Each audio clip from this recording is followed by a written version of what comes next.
আমি বাসের সবার পিছনে ছিলাম, পিছনে এক সিটের সামনে। আমি যখন বাসের মধ্যে পড়ে যাই, পড়ে যাওয়ার পরে তখন তো পানির নিচে থাকার কারণে আমার গায়ের উপরে প্রায় 12-13 জন পড়ছে। তাই সেই ক্ষেত্রে মনে করেন যে আমি অনেক আপ্রাণ চেষ্টা করছি যে ওই ক্ষেত্রে উঠবো। তাই পানির মধ্যে আমার গায়ের উপরে যখন পড়ার কারণে তখন আর মনে করেন যে আমি করতে পারিনি। আমি যখন জানালা ধরছি, মানে বাসের যে আর কি জানালা ধরার পরে আপনার আরো আমার দুইজন একজন পিঠের উপরে চড়ে খাড়াইছে, একজন ঘাড়ের উপরে।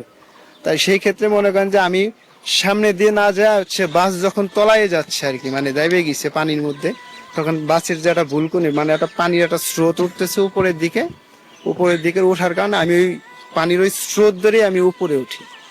উপরে ওঠার পরে আমি উপরে উঠতেছি, আমি জানি যে এখন আমি বাসের ভিতর থেকে বের হইনি। তারপর আমি ওই স্রোতের কারণে আস্তে আস্তে উপরে উঠতে উঠতে ইনশাল্লাহ আমি উপরে উঠে যাই আর কি, বাসের সাথে বাজি না। কোন জায়গায় দিয়ে বেরোইছি বা কিভাবে বেরোইছি উপর আল্লাহ জানে।